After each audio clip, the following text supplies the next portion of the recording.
giờ người ta dưng rồi đó không?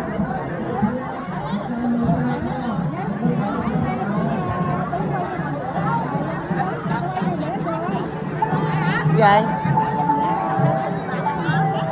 giờ mới dưng đi nè phải không?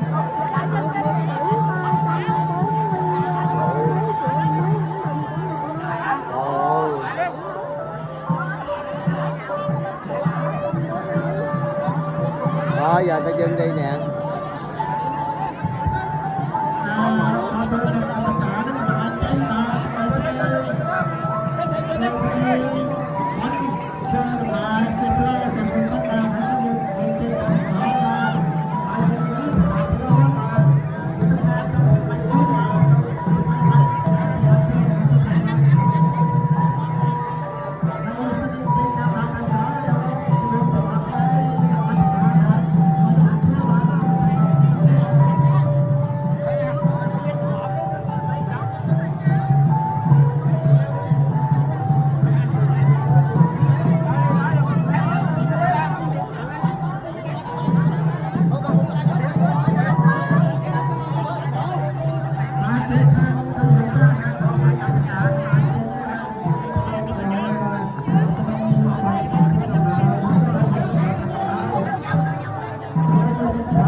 Quá trời.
Mà cái này chưa có xong đâu phải không? Đây chỗ mấy bức tranh này đẹp quá hả gì? Này người ta đang vẽ nè. Ồ, có mấy bức tranh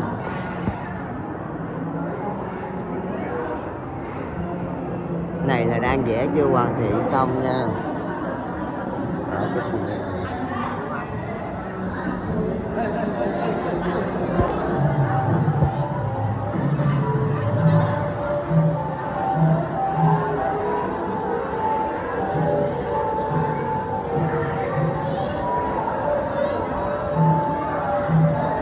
Gì ở đây nè, nó dưng vô đó.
yang nama samana ratana te yang puanya pisantang pipalang alantang tasa lopia venakan tarayo. Som chơi nhật nhung Phật bari sát cười cho hay đôi âm nay nơi Keriya Namaskar sân thép bẹp play một bản này tọt sông xe đây xuống đây sắc đây sắp sắc đây chấm rơn cho căn cát miên đó samay bon tăng bốn cả đôi chia Phật bari sát tăng óc chắp pi pe ni ta riêng tàu đi sông nhiệt nhôm tăng óc tiếng khăn cả lòng cái đấy cả đôi chia khăn cao cả đôi sông dơ rạng xa nộp thiếp sinh nghiệp ngát khăn cả nóng có sinh ngát khăn cả áo có sinh ngát đầm bấy giới rạng xa nô sơ là thò rạng xa nô rộng riệp rói rạng xa nô sẽ cái đấy sinh nghiệp ngát đầm bấy chàng đáp nô càng màu thi giữ cái bình nước của tao ha. Này này bún nước lèo nè, tảng cái chị Vinh nha. Này bún nước lèo nè, ở đây nước mía nè. Nay lễ Dân Bông nên ta đi chơi rất là nhiều nha. Trong chùa bán trái cây quá trời luôn nè. Đó. Giờ mình đi tham quan vòng bên đây nha. Bên đây là cái hồ sen, hồ cá.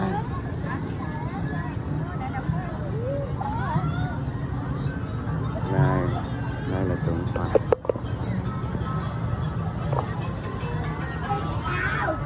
Mấy bức tranh đẹp quá ha. Này là Phật nè. Phật truyền thuyết của mấy người Khmer. Đón nít đi chơi.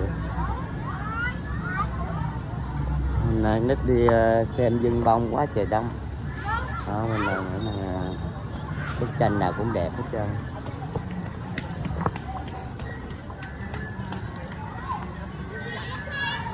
Còn bên đây nè, đó thêm một tượng Phật nữa nhưng cũng rất là đẹp.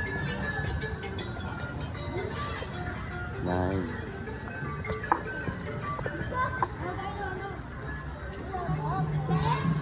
rất là đẹp nha.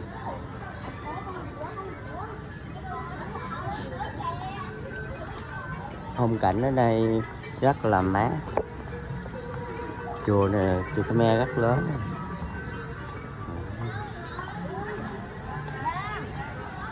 Giờ là hiện tại là cũng vẫn còn đang xây dựng, chưa có xong á, chưa hoàn thiện. Chùa này xây dựng lại là nhiều khu lắm.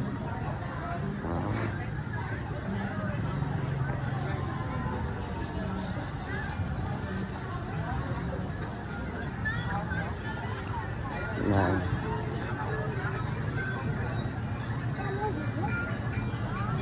Đó. Thấy không? Hồ này người ta nuôi cá nè.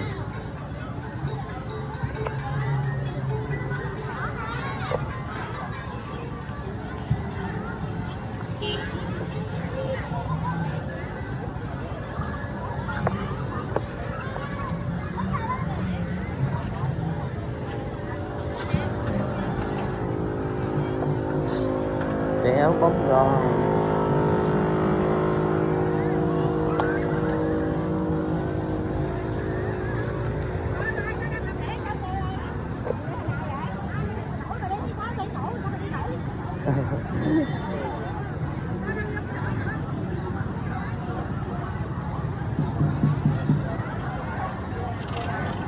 Đó có quầy buôn bán rất là đông nha. Nước mía, bánh kẹo, đủ thứ hết trơn, kem nữa đó. Bánh đồng xu.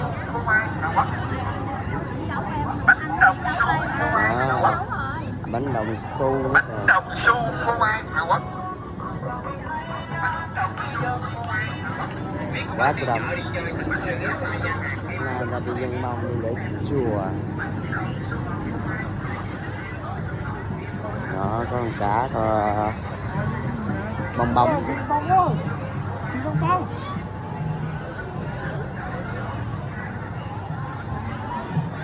bán cho ly cà na nè. Cái bên đây là sao? Bên đó ngọt, bên đây mặn. Ăn cái nào? Thử được không? Ngọt ngọt là chấm muối thôi phải không? Cái nào cũng chấm muối hết trơn á. Thôi lấy cái ngọt đi, ly đi. Như vậy ly nhiêu? Đi 10.000. Có cho muối không? Có.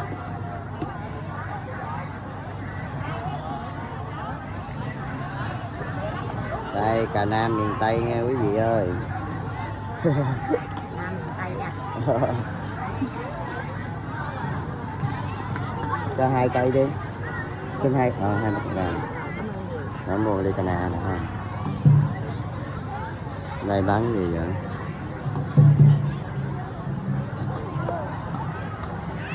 Đây gia đình em đi xuống kìa.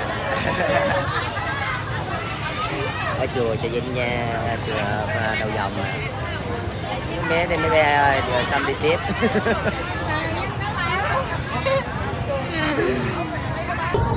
Giờ xong rồi, giảng tuồng về với con rồi.